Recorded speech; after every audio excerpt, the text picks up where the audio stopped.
Can the New York Jets pull it off? Can they figure out a way to go on primetime football and upset those New England Patriots? Well, in this video, I'm going to break it all down right here, right now. Make sure you guys hit the like button. It's been a good few days soaking in those two victories the New York Jets had against the Bengals and the Browns, but it's a short week. We cannot really hold on to those wins much longer unless the Jets can figure out a way to upset these New England Patriots on Thursday Night Football with the whole NFL world watching. This is going to be a big one, man. You look at the Patriots team, they are on something special right now. They are a really good example of a short turnaround and what it looks like when you bring in a lot of new talent and you have a quarterback, because I'll tell you right now, Drake May, he's that dude, man. You can't hate on the guy. As much as you don't want to admit that he is that good, he really knows how to play the quarterback at a high level. He's proven that this season. And, the Jets are going to have to be on their A game as a defense. How are they going to be able to handle a guy like Drake May, who pushes the ball down the field with efficiency, can make all the throws, go deep? So without the Jets' two stars on their defense anymore, by trading away Sauce and Quinnen, it's one thing going up against one of the worst offenses in football with the Cleveland Browns, with Dylan Gabriel leading the way. Now you got to go up against a scorching hot team that has won 7 in a row, has a lot of confidence, and a young quarterback that is slinging the rock. But there are some weaknesses on this Patriots offense that the Jets got to be able to exploit and take advantage of. I'm going to give you guys a lot of keys to victory in this video, so don't forget to hit the thumbs up button if you did not already. Subscribe to the channel if you're new. Really do appreciate everybody tuning on into this show. Now, when it comes to the Jets offense, we know that Justin Fields most likely will be the quarterback, and we all understand his limitations. And the Jets coaching staff, I think, has to do a really good job of putting Justin Fields in a situation that he feels comfortable, but it's also enough to win. Because as much as I always say, and a lot of Jets fans are saying, like, open up the playbook, let Justin throw, be aggressive, is Justin Fields capable of doing that? So is it smart for the Jets coaches to open up the playbook and go after the aggressive side of things through the air if Justin Fields is not really capable of doing it? The weird thing about that is we have seen some glimpses of Justin actually have good games through the air. Against the Pittsburgh Steelers was definitely his best game through the air. And there was other games as well. Against the Bengals, he did a decent job. So I think that early on in this one, first of all, from an offensive standpoint, they got to start fast. I mean, there's no way the Jets are going to be able to win this game if they go down early. If they start off the game with a 3-and-out and the Patriots drive down and get a touchdown and the Jets are down 7-0 and the offense gets another 3-and-out, and then we have to rely on special teams to bail us out because the Jets offense cannot get off to a slow start. This team is not built to come from behind with Justin Fields under center. I know they went from behind against the Bengals and beat them. They came all the way back against the Bucs and almost beat them, but we couldn't get that job done with the defensive stop at the end of the game. I think that a fast start is very important here. Now, some matchups to watch for the Jets on offense. It's Breece Hall against this really good New England Patriots run defense. They have not given up more than 55 yards to any running back this entire season. They're very good against the run, the New England Patriots defense. I don't think the Jets are going to abandon the run, and I don't think they should, but I really hope that opens up the pass a little bit more.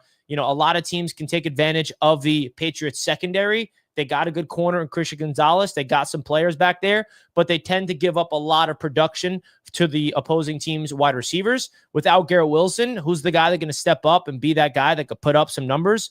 A.D. Mitchell, man, I know it's his debut and my expectations are low. I don't know if the Jets are going to give him a lot of reps and a lot of targets in his first ever game as a Jet. But, I mean, what do you have to lose? What more do you, need? At the wide receiver position, there's not a lot to lean on. A.D. Mitchell is, in my opinion, the most talented receiver that's going to be playing in this game. And I know he did not play against the Browns, but I do fully expect him to make his debut.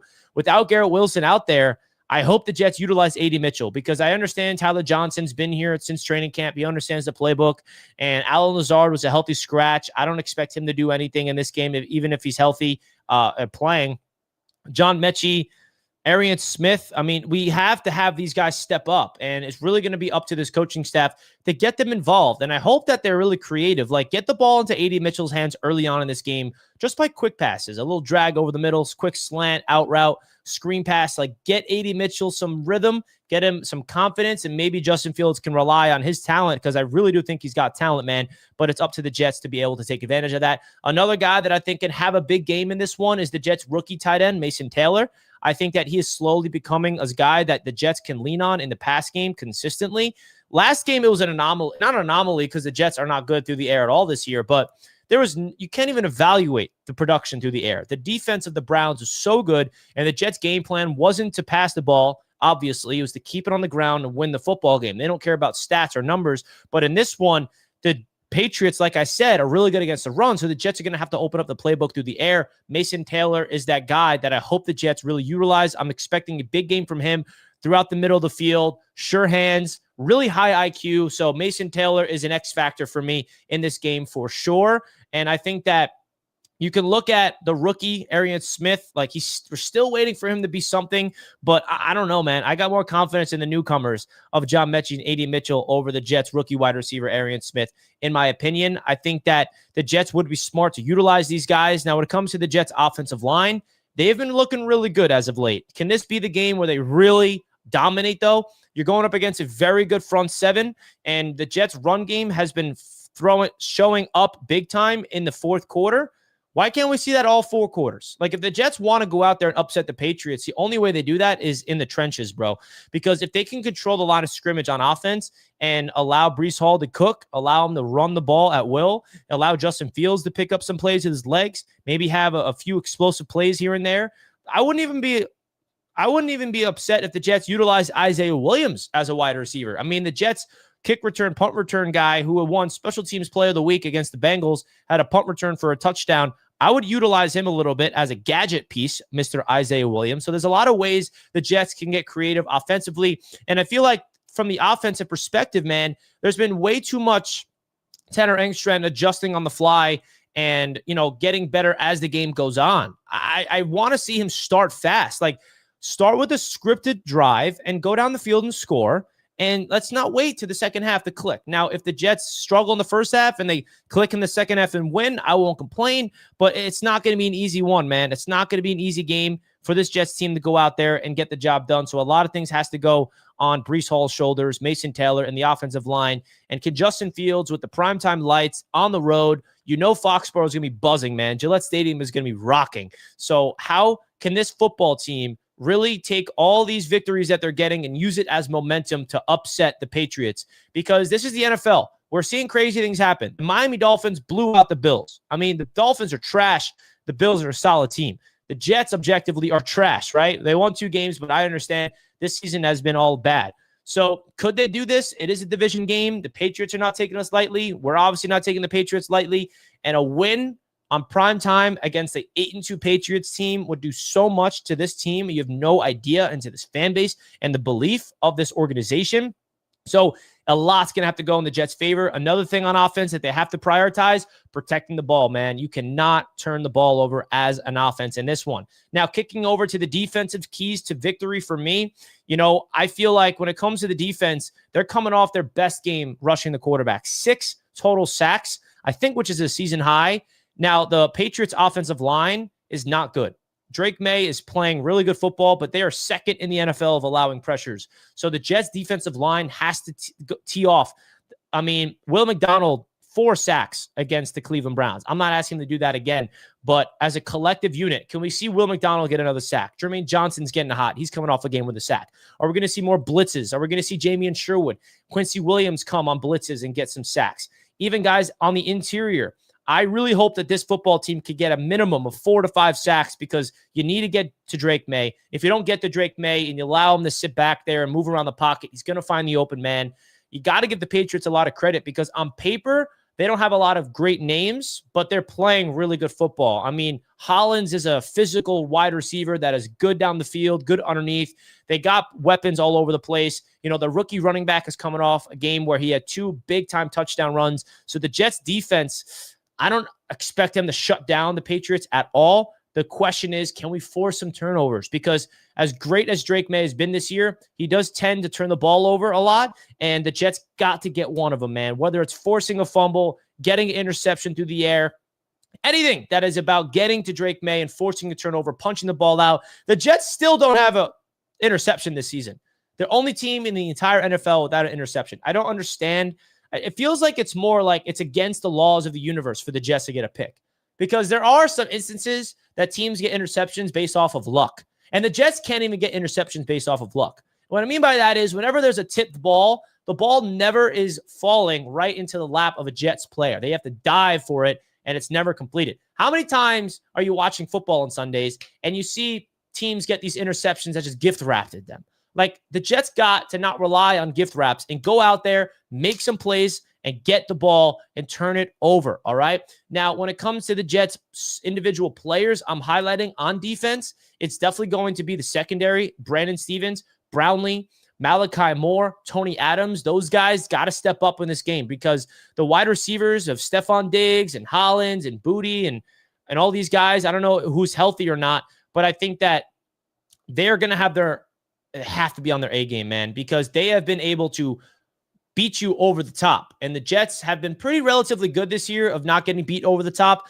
I know they get that touchdown from T. Higgins against the Bengals. AZ Thomas got beat. And I think that there are some, weaknesses in the Jets secondary, but they really got to keep everything in front of them, because Drake May is going to be aggressive. He's going to push the ball vertically. You got to have safety help. You got to be on your A game in this one. So I'm looking at the secondary in this game. They need to go out there and do their thing. Now, another key in this game is simple, bro.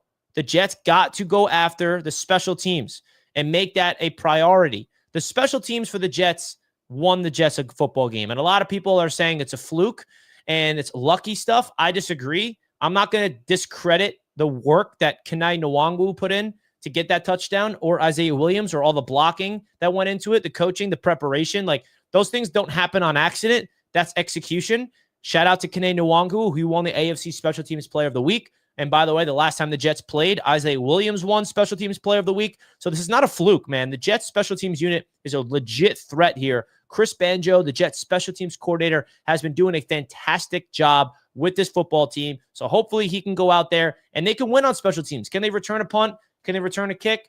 Just give them good field position, even if it's not returning for a touchdown, just getting them in really good spots to succeed. Nick Folk continue his dominance, has not missed a field goal, like 27, 28 attempts. Austin McNamara, our free agent rookie punter, has been off the charts, fantastic this season. So there's a lot of things on special teams that the Jets could really start to use as a weapon. Like, if they can be consistent, start blocking punts, blocking field goals like we saw this year, return for a touchdown by Will McDonald, that's a unique way to win games, and I'm hopeful the Jets can keep stocking that up. And, when you look at the New England Patriots, I got a lot of respect for what Mike Vrabel was able to do with that team. And teams like the Patriots, they're due for a loss, man. They've won 7 in a row, and if the Jets beat the Patriots, does that mean like the Jets are better than them and the Jets are going all the way to the playoffs? Yeah, it does. No, I'm kidding. That's not what it's about. This is a sport where you see fluky stuff happen across the NFL. And if the Jets can go out there and get the job done against the New England Patriots on primetime football, it would mean a lot. But everything has to go in the Jets' favor, bro. You have to play perfect. And if you make some mistakes, you got to learn from them and act quickly. The whole world's watching.